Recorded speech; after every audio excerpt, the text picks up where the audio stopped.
At saka ang dali nyong mag-manifest guys, no? Talagang nakikita natin na may chance pa na lalong umangat, umunlad yung inyong kabuhayan. Very competitive kasi kayo guys. Kumbaga parang hindi kayo nagpapatalo, hindi kayo tamad, masipag kayo, very motivated mga kapiksi, especially sa mga personal goals nyo sa career. Kaya maganda talaga yung kinakapitan kayo ng pera. As in, para kayong money magnet, literal guys, no? So, isama nyo yun sa mga affirmations nyo guys. I'm a money magnet. Money, money come to me. Palagi ako may pera, palagi ako nagkakapera. Talagang uunlad at aasen sa yung buhay nyo mga kapiksi.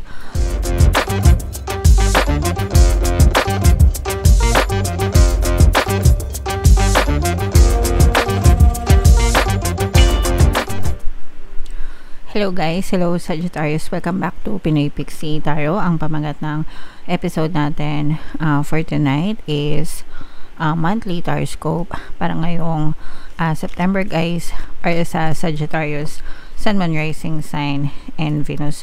Sa dulo ng video guys, magkakaroon tayo ng yes or no pick a card reading. Ito yung deck na gagamitin natin. Pwede kayo magtanong ng isang tanong, answerable by yes or no, tas titingnan natin yung sagot ng tarot sa inyo. So, sa dulo ng video yan guys, kaya make sure na tapusin nyo yung video hanggang sa dulo. So, unahin natin tong deck na to mga kapiksi. Tingnan natin yung mga mensahe sa inyo. Angel messages for you guys.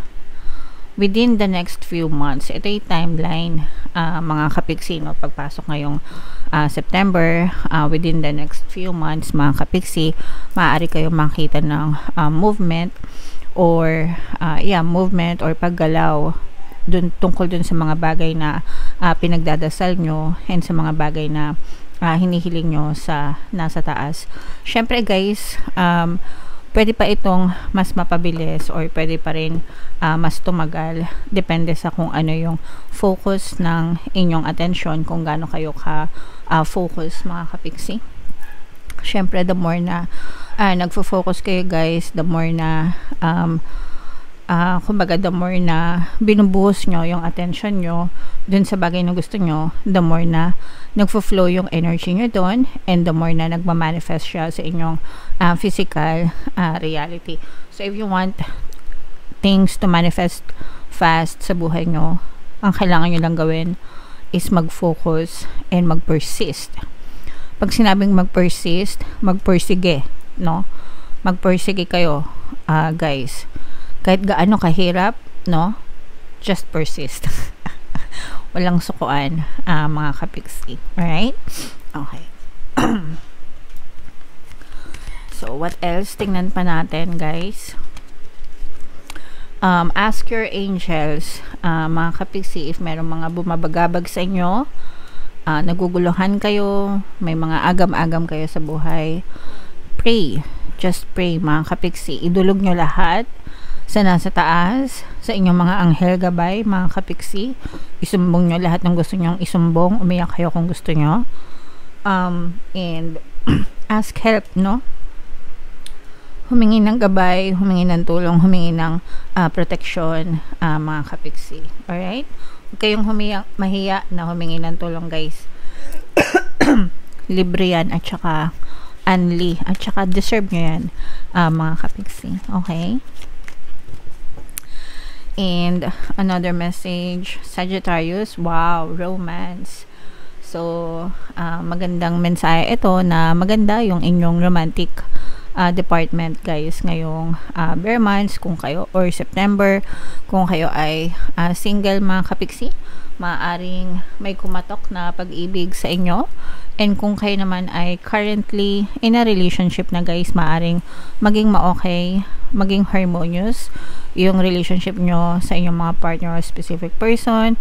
Maaaring ma-resolve yung mga gusot guys, and magiging ma-okay din ang inyong mga pagsasama, mga kapiksi. Okay? So, ito i-mind nyo na yan guys sa comment section, and comment down below if naka-resonate kayo dyan. So, shuffle natin to guys. Hanapin natin yung energy nyo sa Sagittarius. Habang sinushuffle ko to, panoorin nyo muna yung video natin regarding sa ating paano mag-manifest ng abundance video course. Kapiksi, sawa ka na ba sa mga struggles at hirap sa buhay mo? Masipag ka ba at masikap sa buhay ngunit hindi ka pa rin umaasenso? Ilang beses ka na bang nag-attempt magnegosyo at mag-invest pero palagi ka pa rin nalulugi? Sa pagkakataon na ito ay maaaring may subconscious beliefs ka na nagiging balakid sa iyong pag-unlad at pagyaman.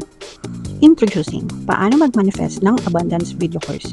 Dito ay matututunan mong ma-overcome ang mga balakid mo para tuluyan ka ng umunlad, umasenso, sumagana, maging matagumpay, successful at maswerte sa iyong kabuhayan, pera, trabaho, negosyo, salapi at kaperahan ng bonggang-bongga. Dali, mag-send na ng email sa pinoypixie@gmail.com at simulan na ang iyong pagyaman ngayon. Alright, so sa lahat ng gusto mag-avail ng course guys, naka-flash sa screen nyo. Una, meron tayong paano mag-manifest ng abundance video course. Meron din tayong paano mawala ang third party at magkaroon ng harmonious na relationship. And meron din tayong paano pabalikin si ex, revise breakup. Sa mga interesado guys, mag-send lang kayo ng email sa pinoypixie@gmail.com. So, Sagittarius guys, kaya 9% ng King of Wands. Latag natin yung spread nyo mga kapiksi. And habang nilalatag natin to sa mga naghahanap guys ng mga pampaswerte na lucky charms or lucky bracelet, may mga items guys na may kita kayo sa description box nitong video. Mga kapiksi, lalagay din natin sa comment section.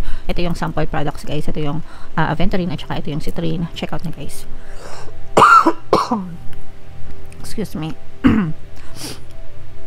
So, this is both negative and positive mga kapiksi. Unahin muna natin yung negative guys. For some of you, this is going to end mga kapiksi. Kasi for some of you guys, maaaring may mga problema. Ito, more on relationship problem. Ito na parang pabigat, no? Pag-aaway mga kapiksi. Yung iba sa nyo, parang feeling ko excuse me, nangangato yung lalamunan ko guys. Parang ano no, pabigat sa buhay nyo, na parang ano guys, parang nang aaway no, parang ano, parang nananamantala, ganyan, nananamantala, inaabuso, inaaway ka, lalo na kung for example, baka parang ano, parang let's say for example, ikaw yung breadwinner sa family nyo mga kapiksi, or anak ka na kumikita, nagbibigay ka sa parents mo, tapos kapag hindi ka nakapagbigay, parang pinapagalitan ka, no? Parang nagagalit pa sila sa'yo kapag hindi ka nakapagbigay, parang obligado ka na ikaw yung gumastos para sa pamilya mo. Imbis na tulong-tulong kayo, parang nabubuli kayo mga kapiksi. So, yun yung nararamdaman natin dito. Pwedeng nabubuli din kayo guys sa workplace nyo. Kung baga parang feeling mo pinagtutulungan ka sa trabaho mo, or baka may mga naiinggit sa inyo guys sa trabaho, tapos parang pinapasa sa'yo lahat ng pinapagawa, yung mga ganon, parang trabaho nila, tapos ikaw pa rin yung gumagawa, yung mga ganun, pinapasa sa'yo yung burdens mga kapiksi. So parang medyo nagngingit-ngit guys yung kalooban nyo. So kailangan nyo tong ilabas mga kapiksi, kasi kapag hindi, maaring sumabog yung inyong nararamdaman, parang bulkan. So kung kailangan nyo silang kausapin nyo, kasi kapag naipon sa dibdib nyo yung mga galit or poot, baka one day bigla na lang kayong sumabog mga kapiksi. Okay? So kung may chance na kausapin nyo sila guys, kausapin nyo mabuti. And ito naman guys, sobrang ganda naman ng energy nyo pagdating sa kaperahan. This is abundance of money guys, no? Actually, yung iba sa inyo guys, parang ang bilis ng pasok ng pera sa inyo, magaan yung pasok ng pera, magaan yung pasok ng pera sa inyo mga kapiksi, kahit na sabihin natin na yung iba sa inyo breadwinner, or kayong meron kasi kayong kakayahan, no? Meron kayong kakayahan talaga na kumita ng pera, at saka hindi lang basta kumita ng pera guys, kumita ng malaking pera mga kapiksi. At saka andali nyong mag-manifest guys, no? Talagang nakikita natin na may chance pa na lalong umangat, umunlad yung inyong kabuhayan. Very competitive kasi kayo guys. Kumbaga parang hindi kayo nagpapatalo, hindi kayo tamad, masipag kayo, very motivated mga kapiksi, especially sa mga personal goals nyo sa career. Kaya maganda talaga yung kinakapitan kayo ng pera. As in, para kayong money magnet. Literal, guys, no? So, isama nyo yun sa mga affirmations nyo, guys. I'm a money magnet. Money, money come to me. Palagi ako may pera. Palagi ako nagkakapera. Talagang uunlad-ataasan sa yung buhay nyo, mga kapiksi. The universe is favoring you, no? Favorite ka ni universe, Sagittarius, no? As in, take my word for that. Favorite ka ni universe pagdating sa kaperahan. Hindi ka niya pinapabayaan, mga kapiksi. Kasi you are a very responsible person, compassionate, mabait, mapagbigay, responsable. Kaya talagang yung mga katangian na yun, mga kapiksi, binibigyan ka ng rewards ni universe dahil dun sa mga katangian mo na yun. Okay? Alright. So, what else, guys? I-mind nyo na yan. Money na yan, mga kapiksi. More money, more kaperahan. Lalo pa kayo nagiging, actually, yung mga pagsubok, no? Itong mga burdens nyo sa buhay. Pinalalakas kayo nito, mga kapiksi, no?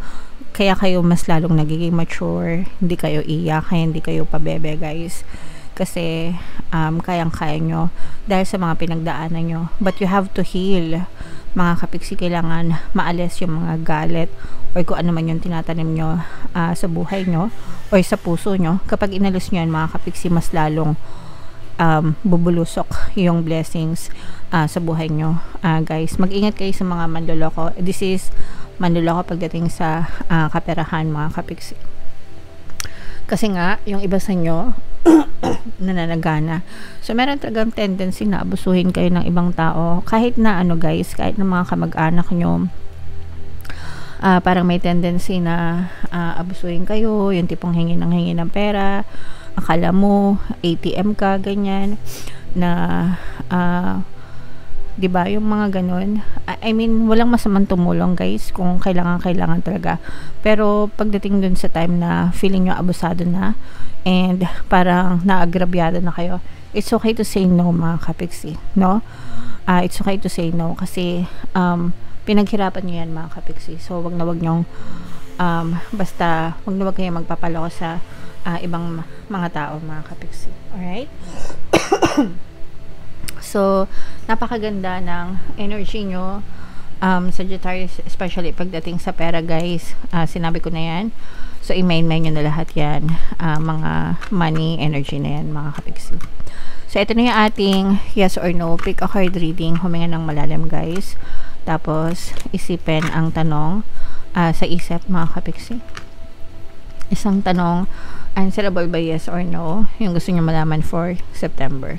Sa mga gusto matuto mag-manifest, guys, using the power of your subconscious mind and law of attraction, click nyo lang yung join button sa baba, mga kapiksi. Kapag ka-member na kayo, magkaka-access kayo sa mga exclusive videos natin regarding manifestation para matuto kayo, guys. Alright, so huminga ng malalim. Itanong sa isip yung tanong nyo, mga kapiksi. And then, pili kayo ng isang card. Ito yung card 1, card 2, card number 3. Excuse me. Kung card 1 ang napili nyo, guys, ang sagot sa tanong nyo ay no. Kung card 2 naman, guys, ang sagot sa tanong nyo ay yes. And kung card 3 naman, ang sagot sa tanong nyo ay yes, mga kapiksi. Alright. So, comment down below if nakaresonate kayo sa Sagittarius. And for more tarot readings, ito yung playlist nyo. Ito naman yung ating success stories ng paano mag-manifest ng abundance video course. Thank you for liking, sharing, and subscribing, guys. See you next time. I love you all. Have a nice day. Bye-bye.